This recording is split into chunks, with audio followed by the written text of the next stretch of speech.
have a bit of a worry problem.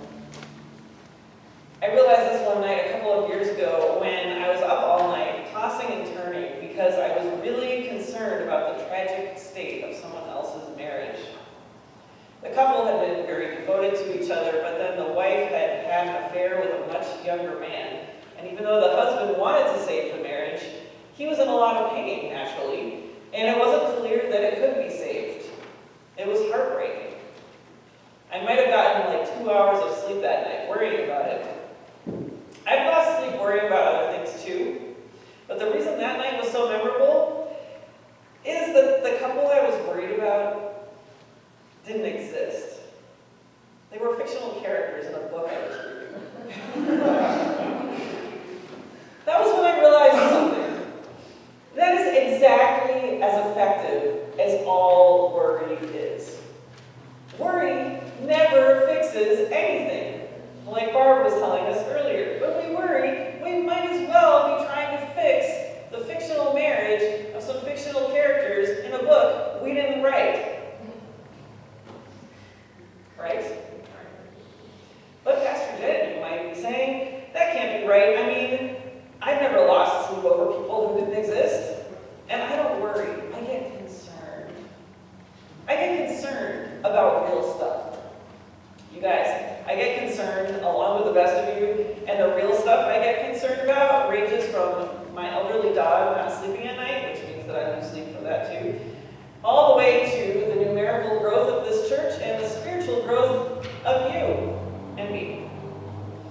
There might be some things that I can do about some of these things, but worry is not one of them, because worry never fixes anything, even if you call it concern. You might as well all be imaginary characters in books for all my worry is going to help you. Or for all your worry is going to help you, or me, or anybody else. There's a reason why Jesus tells us not to worry about stuff. Can any of you, by worrying, add a single hour to your life? Nope. You might lose a few, though. Here's why worry is a problem, and Jesus tells us not to do it. It means we're still trying to be in control. We are trying to play God, but with none of the help from actual God. Because worry also keeps us from praying. Sometimes we think that we're praying while we're worrying, but really it's siphoning it off. We're distracted by the thing instead of focusing on God and giving Him the thing. We're leaving Him out instead of leaving things with Him. Next time you find yourself dealing with racing, worried thoughts, notice, pay attention. You're probably not praying. I know I'm not. Also, Jesus doesn't give us certain categories of things that are okay to worry about. Like, if you really have to worry, I know it's hard not to. If you have to, it's okay if you worry about your health concerns. Or, I'd prefer it if you didn't, but I guess worrying about your children is okay. He says, therefore I tell you, do not worry about your life. That pretty much covers everything, including, but not limited to, the things that everybody worries about without even thinking about it, regardless of our circumstances: money and material possessions. You may have noticed that topic seems to take up the bulk of the passage that we read this morning. And it's an interesting follow-on from last week's passage, because that passage actually started with Jesus talking about giving, doing our righteousness the right way, humbly, instead of making a big show of ourselves. And giving was the first act of righteousness that Jesus brought up. And then it's like, he knows that it's kind of uncomfortable to talk about money, so he kind of goes into a couple of other things, and then he brings it back around, because all of us are affected by money. Every single person can relate to a talk about money or material possessions, even if you don't have any. It doesn't even matter how our society sets up. If you're in a capitalist society or a socialist society or some other kind of society, frankly, I don't think there's a way to set up society and its relationship to money that is going to automatically benefit everyone. However it's set up, whether you have a fortune or a back-breaking debt, throughout civilization, throughout the history of civilization, money or the lack of it or someone else's control of it affects you, right? Never mind that it's a rare person who ever thinks they have enough. And the fact is, we need money. We are physical beings with a need for physical things to keep us alive and, when possible, to add some pleasure and comfort to our lives. I believe this is actually why Jesus talked about money so much. Did you know that 15% of his recorded teachings is about money? Actually, he talked about money more than he talked about heaven and hell. And he talked about those two things, especially hell, actually, a lot. He knew that one way or another, we all have to deal with material goods. And he also knew that for that very reason, it is very easy to make it into an idol. Do not store up for yourselves treasure on earth, Jesus says, where moths and vermin destroy and where thieves break in and steal, but store up for yourselves treasures in heaven, where moths and vermin do not destroy and where thieves do not break in and steal, for where your treasure is, there your heart will be also. It's a pretty familiar passage with what looks on the surface like a pretty basic interpretation. Don't be greedy. Invest in the kingdom of God, which will last, instead of the things of this world, which won't. And that is what Jesus is saying here, but the fact is, we currently live in a world of things that fade away, and we have to relate to them somehow. And sometimes, two errors crop up in people's thinking and then in their behavior as they try to live these verses out. The first error is to use this passage as an excuse not to learn to become financially responsible. The second is to split our lives in this weird parody of the thing that Jesus said last week, don't let your left hand know what your right hand is doing, and keep our spiritual life and our physical existence from ever meeting, so that we think. What we do with our money here and now has no bearing on our treasure in heaven. My treasure is in heaven, so it doesn't really matter what I do with the stuff over here. Both of those things are error. And we'll talk about both of them, but for now, let me tell you a story. As you know, in my 20s, I worked in London as a missionary to refugees, and I didn't have a work visa to work there, a work permit. So the only way I could afford to live and minister to people there was if I raised support. That means people in this country sent money to a ministry account through a mission organization that I worked with, and every month I got a paycheck for the work that I was doing from that ministry, from that mission, and 100% of my income was from donations of people here. That's mostly still how I get paid, by the way. Before I moved, I had to sit down with a sheet of estimated expenses for basic living in London. Every missionary has to do this. Every country has a different cost of living, and so you have to kind of figure it out and what do you need, and come up with my own support figure, which was hard to do because if you put a number in front of my brain, it kind of shuts off. I wasn't bad at math in school, but I didn't like it, and I'm pretty bad at math now. So that wasn't so great. But also, I took this passage of Jesus's really literally. That means I set the lowest possible support amount to live on over there without becoming homeless, basically. People were generous and gave, and I ended up living in a house that was owned by the church that I was placed there, so the rent was low. And so I had a little bit of a buffer. I was comfortable in the house, and occasionally I was able to go to a play with my other missionary colleagues for our birthdays. We like to do that, or I even got to visit some other countries, which was cool, but I had not factored anything in for savings or retirement. And I remember intentionally declining to do that. I'm still a few decades away from retirement, you guys, but I'm really regretting that decision. My parents tried to encourage me to include both of these line items in my support figure, but I just couldn't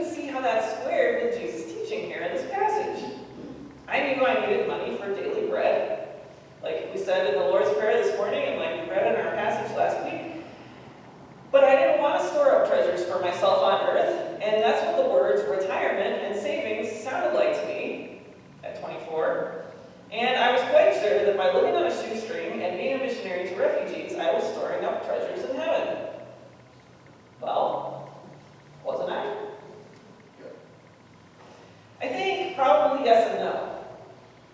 I believe I was indeed storing up treasure in heaven by being obedient to what God had given me to do at that time, and even by living simply and frugally.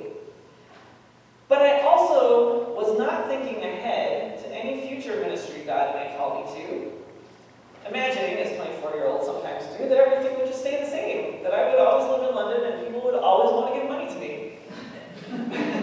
I also wasn't able to give as generously in the moment to the work of God elsewhere, because even when you're in ministry, you also need to give, you also need to tithe. And I did tithe. I've always tithed.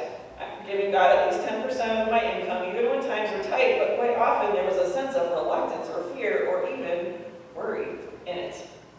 Jesus is not telling us here to be irresponsible, even as he tells us not to worry and to live according to the day that we're in. So what is he saying? Let's take a closer look. Don't store up for yourselves treasures on earth. My dad, who's a pastor too, which is proving to be really handy in this role, says that what Jesus means here is don't treasure up treasures for yourself on earth. Don't treasure up treasures for yourself on earth. We're back to the state of the heart, you guys. What's going on in our souls related to the treasures and in relation to God? Remember, we don't have to have the thing to treasure it. I have spent most of my life not having very much money, but I can tell you that money is one of the top 3 things that I worry about. If I'm not careful, I find myself treasuring money. Sometimes more when I don't have any than when I do.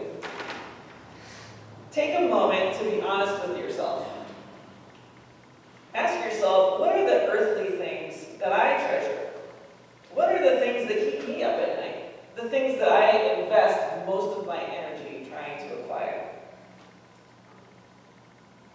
And what is Jesus saying in response to your answer to that question? I'll tell you, in case you can't already hear him. He has the same response to all of us, no matter who we are, what our circumstances, or what we're treasuring. Don't. Don't treasure those things. Just don't do it. But why, Jesus? Because they won't last. Moth and rust, or vermin, as our translation says, not to mention fire, flood, and any number of other things, destroy earthly treasures. Thieves steal it. Now, there are so many more ways for thieves to steal it too, right? They don't have to break into your house, or even the bank. They can hack into your accounts online. They can steal your money. They can also steal your identity. That's pretty scary. A stolen identity is never a good thing. But it's worse if your identity is found in earthly treasures. Because it can be stolen twice. If your identity is in God through Jesus Christ, stolen treasure can be a great hardship, but no one can steal you. No one. This is why Jesus tells us not to treasure earthly treasure. If you identify with your possessions, you either have or wish you had, your soul becomes just as subject to destruction as the possessions. But if your treasure is in heaven, if you identify with Jesus and with your citizenship in his kingdom, your soul is indestructible. I used to think there was only one way to look at the statement, where your treasure is, there your heart will be also. I used to read it like it meant, what your treasure is, there your heart will be also. And I think that's part of what Jesus is saying here. If God is not our primary treasure, if Jesus himself is not our treasure, something else is going to be. And whatever that something else is, it could even be a person, will ultimately steal our hearts, steal our identities, and let us down.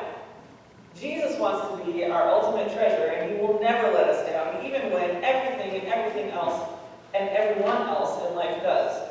But I also think he might literally be making a statement about where we put our earthly treasure.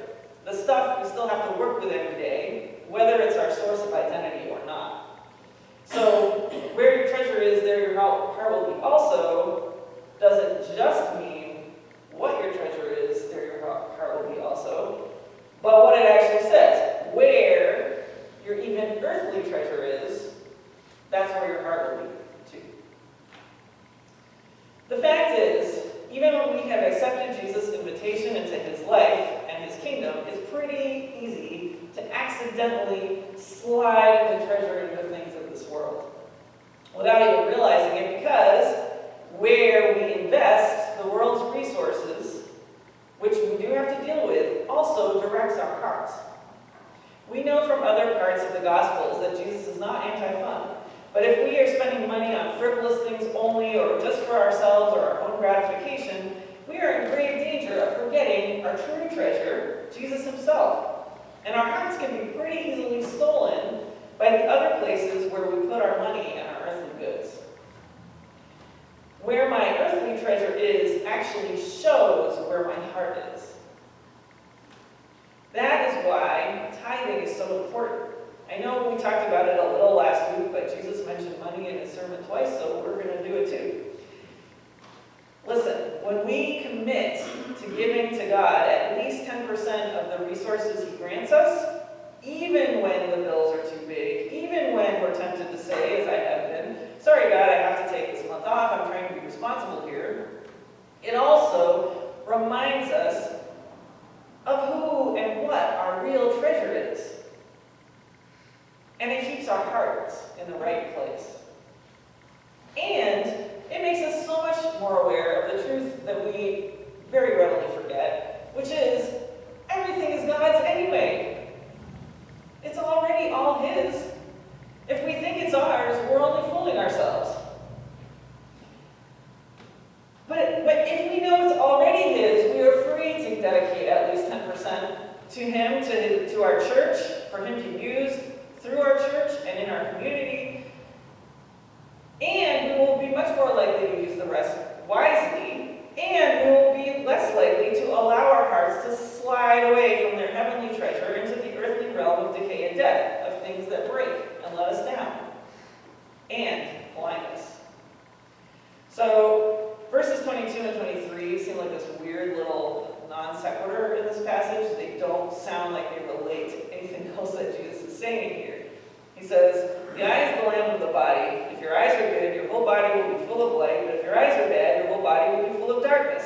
If then the light within you is darkness, how great is that darkness? What in the world does that mean in relation to everything else that he's saying here? What he's saying all along. Your whole life becomes what you focus on. Every time. And here's what he's saying in this section about eyes. If you look down at the things of this world, you will live in that darkness. All of the things around us, when they become an end in themselves, get really dark. They get really dark. But if you look up at the eternal treasure and glory of God, remember we contemplate the Lord's glory and we reflect the Lord's glory, we become transformed into his image with ever-increasing glory, your life will be bright and beautiful. Eugene Peterson paraphrases these verses like this in the Message. It's obvious, isn't it? The place where your treasure is the place you most want to be and end up being. Your eyes are windows into your body. If you open your eyes wide with wonder and belief, your whole body fills up with light. If you live in squint-eyed greed and distrust, your body is like a dank cellar.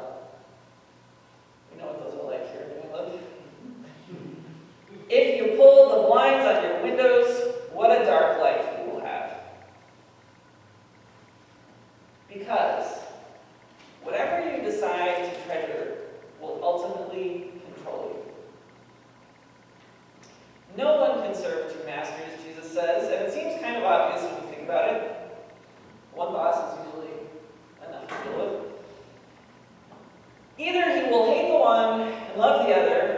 will be devoted to the one and despise the other. You can't serve both God and money. This might sound a little extreme, but Jesus is saying it, and I felt it in my own life to be true. The more we love money and things, the more we will start to despise Jesus and his kingdom. Partly because he has something to say about it. We don't always like what he has to say. But it's because he loves us, and he knows this other truth. The more we love money and possessions, eventually we will no longer possess them. They will possess us. Amen. They will run and ruin our lives. Bob Dylan wrote a song a long time ago. If you're a Dylan fan, you know what I'm going to say. Whatever you think of the man himself or his voice, he wrote some pretty insightful stuff. Like almost all Bob Dylan songs, his song, I'm Gonna Serve Somebody, is really long. But I think it's partly because he's trying to cover as many different scenarios that you could possibly be in life and show that this message applies to everybody. The message is, you're going to serve somebody. Yeah, you're going to have to serve somebody. Well, it may be the devil, or it may be the Lord, but you're going to have to serve somebody. This is what Jesus is saying. Having no master is not an option. We all have it. It may be money, which Bob Dylan, I think, pretty accurately interprets as the devil. And by the way, I'm pretty sure the man has money. Or it may be the Lord. It's up to us. We choose. But whichever master we choose will own us. With one of these two masters, life becomes a constant worry. Because what we have invested in, what we have identified in and with, is going to fall apart. It's going to let us down. It's going to bring struggle and competition. It's going to decrease in value, and we will spend our whole lives trying to make that not happen. With the other master, who is really a father, and no matter how flawed our earthly fathers is, it's good that God is our father, because he shows us what fathers are supposed to be like. He is the best father. He is a true father. And with our Father as our master, there's not even any point to worrying, because worrying never fixes anything. And our Heavenly Father loves us. He knows what we need better than we do. And he takes care of us. Remember how he said that everything is his anyway? This is actually really good news, because we don't have to worry about where it will come from. And he is free and loving to give us whatever we need, whenever the best time is for us to receive it. He is our treasure, and we are his. We don't need to be afraid. That said, sometimes I still worry, and not just about fictional characters in books. Especially, as I've already told you, I worry about money. As recently as last fall, I was having a little crisis in my head about money, and I started, because Jesus is helping me to not get so stuck in worry, I decided to pray about it. Sometimes I write my prayers down. It helps me focus a little bit. Sometimes I make them. And I'll show you what I mean in a second. I don't make these things that I make to worship them. They're not idols. I'm not praying to them. But it's a reminder, a visible reminder to me of what God's truth is and of what I'm praying. So I'm going to show you. And this old bottle, I don't know how old it is. I found it. And I took an old button for a lid. I typed the version of this passage that's from Luke on a piece of gift tissue paper on a strip, and taped it to the lid, and also I tied one of my own hairs to the lid inside, because Jesus tells us that God cares so much about us and knows us so intimately that he knows how many hairs are on our head. At the end of the hair, I glued a feather, a woodpecker feather that I found in my yard, to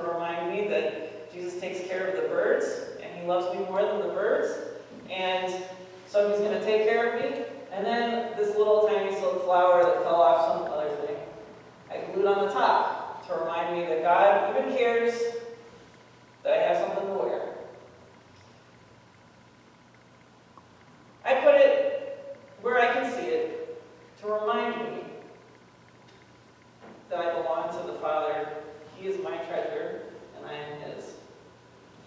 And it now lives here in this building. It's on a shelf that David and Elias painted for me. And you can see it through the window of my office door. So when you need this reminder too, just feel free to look right in there. There's no curtains on that door anymore. So you can just have a look. Remind yourself that God loves you and that you are his, and he's going to take care of you, and you don't have to worry. And we don't have to worry, and we know that God loves us because of the sacrifice that he made for us through Jesus. And so now we will celebrate that sacrifice together.